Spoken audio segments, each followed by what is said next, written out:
विद्यार्थियों 10वीं कक्षा के हिंदी क्लास में तुम लोगों का स्वागत है। हम आज ऐसे एक विषय के बारे में आलोचना करने जा रहे हैं जिसके एक में है ज्ञान की शक्ति, जो ज्ञान की शक्ति को जागृत करता है, और दूसरी तरफ एक यह है कि दैहिक शक्ति का जागरण करता है, जो दैहिक शक्ति का आधार स्वरूप है।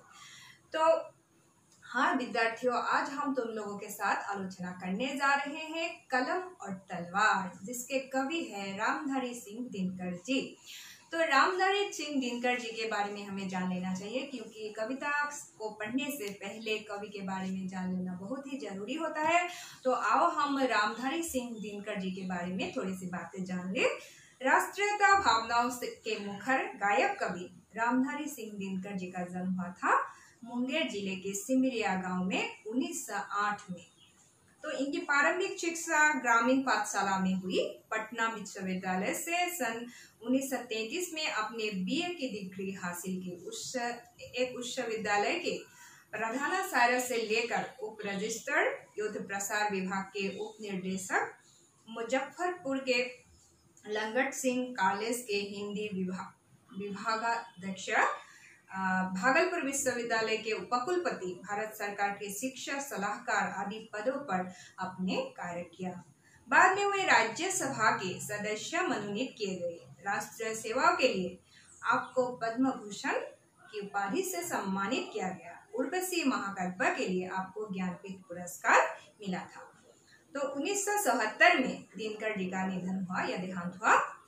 तो बचपन में से ही आपने कविताओं के प्रति आप आकर्षित रहे, और दिनकर जी अच्छे विचारक थे तथा गतिशील कवि थे। राष्ट्र कवि मैथिली शरण गुप्त के बाद ही राष्ट्र कवि के रूप में वो जाने जाते हैं। तो रेणुका, हुंकार, रसवंती, सामधेनी, नीलकुसुम, कुरुक्षेत्र, रश्मिरथी, उर्वशी, परशुराम की प्रतीक्षा, चक्रवाल आदि दिनकर जी की काव्य कृतियां हैं। दिनकर जी की भाषा सरल एवं स्पष्ट है। भावों के अनुकूल शब्दों के प्रयोग में आप निपुण हैं। तो आमी रामधारी सिंह दिनकर जीर বিষয়ে জানিলো যে তেওঁ গায়ক কবি আছিল বুলি কৈছে, আৰু 1908 চনত তেখেতৰ জন্ম হৈছিল, আৰু বিভিন্ন উচ্চ পদত তেওঁ অধিষ্ঠিত হৈছিল, আৰু ৰাজ্যসভাৰ সদস্য হিচাপেও মনোনীত হৈছিল, আৰু পদ্মভূষণ উপাধিৰে বিভূষিত হৈছিল, আৰু উৰ্বশী মহাকাব্যৰ বাবে তেওঁ জ্ঞানপীঠ পুৰস্কাৰো লাভ কৰিছিল। रेणुका, हुंकार, रसवंती, सामधेनी आदि এইবিলাক কি হৈছে তেখেতৰ কাব্য কৃতিয়া বুলি কৈছে, কাব্য গ্ৰন্থ, আৰু তেওঁৰ ভাষা সৰল আৰু স্পষ্ট আমি জানিবলৈ পাইছো। कलम और तलवार नामक प्रस्तुत कविता में राष्ट्रकवि दिनकर जी ने कलम और तलवार दोनों की शक्ति को उजागर करते हुए हमारी दृष्टि आकर्षित किया है। तो आओ देखें इस कविता के द्वारा हमें क्या जानकारी मिलती है। कलम और तलवार, दो में से तुम्हें क्या चाहिए, कलम या कि तलवार? मन में ऊंचे भाव कि तन में शक्ति अजय अपार। अंध कक्ष में बैठ रचोगे ऊंचे मिथेगा, या तलवार पकड़ जीतोगे बाहर जा मैदान। जला ज्ञान का दीप श्री फैलाओगे उजियाली, अथवा उठा कृपान करोगे घर की भी रखवाली। कलम देश की बड़ी शक्ति है, भाव जगाने वाली, दिल ही नहीं दिमागों में भी आग लगाने वाली। पैदा करती है कलम विचारों के जलते अंगारे, और प्रज्वलित प्राण देश क्या कभी मरेगा मारे। लहू गर्म रखने को रखो मन में ज्वलित विचार, हिंस्र जीव से बचने को चाहिए किंतु तलवार। एक भेद है और जहाँ निर्भय होते नर नारी, कलम उगलती आग जहाँ अक्षर बनते चिंगारी। जहाँ मनुष्य के भीतर हरदम जलते हैं शोले, बाहों में बिजली होते दिमाग में गोले। जहाँ लोग पालते लहू में हलाहल की धार, क्या चिंता यदि वहाँ हाथ में हुई नहीं तलवार। तो कविता के जरिए कवि ने कलम की शक्ति, एक तरफ कलम की शक्ति को दिखाया है और दूसरी तरफ तलवार की शक्ति को दिखाया है। तो दो में से तुम्हें क्या चाहिए, कलम या कि तलवार? तो कवि ने हमसे पूछा है कि दोनों में से, कलम और तलवार, इन दोनों में से तुमको क्या चाहिए। मन में ऊंचे भाव मनत उच्च विचार, मन में ऊंचे भाव की तन में शक्ति अजय होता है। तन में अजय अपार शक्ति चाहिए या मन में उच्च विचार चाहिए। तो दुइटार भितरत कविया आमाक কৈছে যে কলম বা তৰোৱাল দুইটাৰ ভিতৰত তোমাক কি লাগে, মনত উচ্চ চিন্তা বা উচ্চ বিচাৰ লাগে নে তোমাৰ দেহত শক্তি লাগে, बहुत शक्ति লাগে। अंध कक्ष में बैठ रचोगे ऊंचे मीठे गान, या तलवार पकड़ जीतोगे बाहर जा मैदान। कवि ने यहाँ कहा है कि अंधकार कक्ष में बैठकर भी तुम क्या लिख सकते हो, ऊंचे उच्च मीठा गान तुम रच सकते हो। किसके द्वारा? कलम के द्वारा। तलवार पकड़कर तुम मैदान में जाकर युद्ध भी कर सकते हो। तलवार से शक्ति पैदा होती है और तुम इस शक्ति से तुम युद्ध में या मैदान में जाकर खड़ा हो सकते हो। और एक तरफ है कि कलम जो है तुम्हें मीठे उच्च विचार के गीत की रचना करने के लिए प्रोत्साहन देगा। तो जला ज्ञान का दीप सिर्फ फैलाओगे उजियाली, अथवा उठा कृपान करोगे घर की भी रखवाली।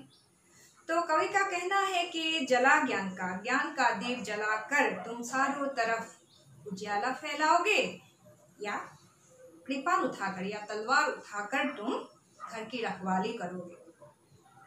तो कविয়ে ইয়াত কৈছে যে তুমি এটা অন্ধকাৰ কক্ষত বহি থাকি তুমি কি ৰচনা কৰিব পাৰিবা, উচ্চ চিন্তাৰে তুমি এটা মিঠা গান ৰচনা কৰিব পাৰিবা কলমৰ দ্বাৰা। আৰু তৰোৱাল লৈ কিন্তু তুমি বাহিৰলৈ গৈ যুদ্ধ কৰিব পাৰিবা বা নিজকে তাত খেল পথাৰত তুমি থিয় কৰাব পাৰিবা, যুদ্ধ ক্ষেত্ৰ থিয় কৰাব পাৰিবা, বা তৰোৱালৰ দ্বাৰা তুমি কি কৰিব পাৰিবা যে তাৰ দ্বাৰা তুমি নিজৰ শক্তি প্ৰদৰ্শন কৰিব পাৰিবা। जला ज्ञान का दीप से फैलाओगे उजियाली, তুমি জ্ঞানৰ দীপ জ্বলাই কি কৰিব পাৰিবা, চাৰিওফালে তুমি জ্ঞানৰ পোহৰ বিলাব পাৰিবা। অথবা তুমি তৰোৱালখন লৈ কি কৰিব পাৰিবা, হিংস্ৰ জন্তুৰ পৰা বাচিবলৈ বা তুমি তেনে ধৰণৰ বা ঘৰক তোমাৰ নিজৰ ঘৰখনক বচাবৰ কাৰণেও তুমি কিবা এটা তেনেকুৱা ধৰণৰ কাম কৰিবলৈ কি কৰিব পাৰা, তৰোৱালখন হাতত তুলি ল'ব পাৰা। কিন্তু কলমে কি কৰে বুলি কৈছে, চাৰিওফালে পোহৰাই তোলে। कलम देश की बड़ी शक्ति है, भाव जगाने वाली, दिल ही नहीं दिमागों में भी आग लगाने वाली। कलम देश की बड़ी शक्ति है। यहाँ कवि ने कहा है कि कलम की आवश्यकता जो है या कलम की बड़ी शक्ति के बारे में यहाँ उल्लेख किया गया है। तो उनका कहना है कि कलम देश की बड़ी शक्ति है जो वो लोगों के दिल ही नहीं दिमागों में भी आग लगा सकती है। कलम मनुष्य के मन में विचारों को जलते अंगारों की तरह जागृत करती है। यहाँ कहा गया है कि पैदा करती है कलम विचारों के जलते अंगारे, और प्रज्वलित प्राण देश क्या कभी मरेगा मारे। यहाँ कहा गया है कि कलम विचारों के जलते अंगारे को मनुष्य के मन में जागृत करती है और उस विचारों से मन प्रज्वलित होता है। और जो देश इस प्रज्वलित विचारधारा से आकृष्ट है या शक्तिशाली बन जाता है, उस देश को कोई दबा कर नहीं रख सकता। वो शक्तिशाली बन जाता है कलम की शक्ति से या उस विचारों की शक्ति से। तो कविয়ে ইয়াত কি কৈছে যে कलम देश की बड़ी शक्ति है। कलम হৈছে দেশৰ এটা ডাঙৰ শক্তি, যি মানুহৰ মনত ভাৱ জগায়, নতুন ভাৱৰ উৎপন্ন কৰিব পাৰে। ই কেৱল মানুহৰ অন্তৰতে নহয়, মগজুতো ই জুই জ্বলাব পাৰে। মানে বিচাৰৰ প্ৰজ্বলিত যিটো ধাৰা এইটো মানুহৰ মনত উৎপন্ন কৰিব পাৰে। पैदा करती है कलम विचारों के जलते अंगारे, জ্বলি থকা এঙাৰৰ দৰে কি কৰিব পাৰে, বিচাৰধাৰাৰ দ্বাৰা উচ্চ বিচাৰধাৰাৰ দ্বাৰা মানুহক কি কৰে, যিখন দেশ সেই বিচাৰধাৰাৰে আকৃষ্ট বা পৰিপুষ্ট সেই দেশখনক কিন্তু কোনেও দবাই ৰাখিব নোৱাৰে। যিহেতু হৈছে কলমৰ শক্তি। लहू गर्म रखने को रखो मन में ज्वलित विचार, हिंस रजीव से बचने को चाहिए किंतु तलवार। एक भेद है जहाँ नर नारी होते निर्भय होते नर नारी, कलम उगलती आग जहाँ अक्सर बनते सिंगार। तो कवि का कहना है कि तलवार की जो आवश्यकता है उस पर ध्यान दिया गया है। उनका कहना है कि खून को गर्म करके रखने के लिए मन में ज्वलित विचार शक्ति की आवश्यकता है जो हमें कलम दे सकती है। जहाँ कलम का शांत स्वभाव लोगों को ज्ञान प्रदान करते हुए मन विचारों की शक्ति प्रदान करती है, मन विचारों की शक्ति प्रदान करती है। किंतु तलवार की भी आवश्यकता को यहाँ दिखाया गया है, ऐसे कि देश की रक्षा करने के लिए, हिंस्र जीव से बचने के लिए हमें क्या चाहिए, हमें तलवार की भी आवश्यकता है। याकी कैसे जे आमार जीतु लहू बा खून बा तेज कैसे तेज गरम कर राखिबले हले मनत प्रज्वलित विचार धारा থাকিব লাগিব, आमार मनत विचार থাকিব লাগিব, उच्च विचार। और हिंस्र जीवर পৰা বাচিবলৈ হলে কিন্তু আমাৰ কি লাগে, তৰোৱালৰ প্ৰয়োজন আছে। এটা ভেদ আছে য'ত নৰ নাৰীয়ে নিৰ্ভয় হৈ থাকিব পাৰে, সেয়া হৈছে কলমৰ শক্তি। আৰু য'ত কলমে কি কৰিব পাৰে, জুই জ্বলাব পাৰে, আৰু আখৰে কি কৰিব পাৰে, ফিৰিঙতি ৰূপ ল'ব পাৰে। আৰু মানুহৰ মাজত কলমে জুই জ্বলাই বা ফিৰিঙতিৰ সৃষ্টি কৰি কি কৰিব, মানুহৰ চিন্তাধাৰাক উচ্চতা প্ৰদান কৰিব। जहाँ मनुष्य के भीतर हरदम जलते हैं शोले, बाहों में बिजली होती होते दिमाग में गोले। जहाँ लोग पालते लहू में हलाहल की धार, क्या चिंता यदि वहाँ हाथ में हुई नहीं तलवार। तो यहाँ कहा गया है मनुष्य के अंदर जो हर पल हर समय क्या होता है, जलते हैं शोले, आग जलते रहते हैं। तो बाहों में बिजली होती और होते दिमाग में गोली, और दिमाग में गोली होती है और बाहों में बिजली होती है। जहाँ लोग पालते लहू की हलाहल की धार, विष की धार, क्या चिंता यदि हाथ में हुई नहीं तलवार।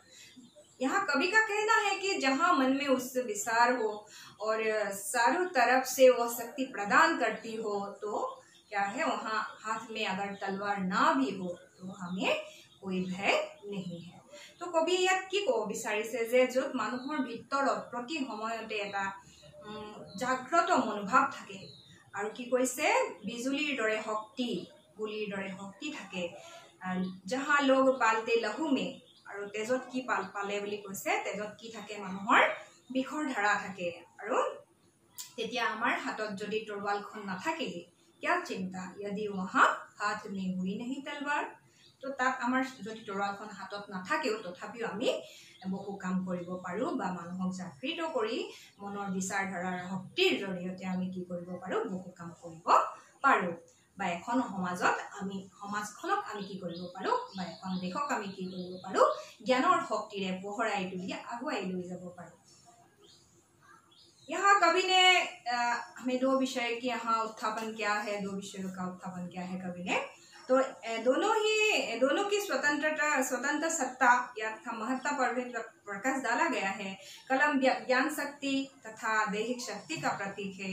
एक और जहाँ कलम के द्वारा मनुष्य का ज्ञान का दीप जला सकता है, मनुष्य का ज्ञान का दीप जला सकता है कलम, तथा विचारों की शक्ति के द्वारा समाज में नई चेतना पैदा कर सकता है। वहीं दूसरी ओर क्या कहते हैं कि तलवार के द्वारा युद्ध में विजयी होना है और हिंसक पशुओं से भी बचना है। तो इस तरफ से तलवार की आवश्यकता को कवि ने जाहिर किया है। तो इन दोनों विषय में से तुम्हें कौन सा विषय अच्छा लगा, कलम या कि तलवार?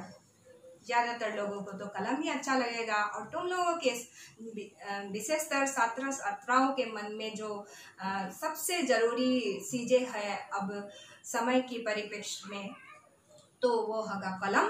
और कलम के शक्ति के द्वारा ही तुम लोग अपने को समाज में प्रतिष्ठित कर पाओगे। मेरी शुभकामनाएं तुम लोगों के साथ है। आज के लिए आती हूँ, धन्यवाद।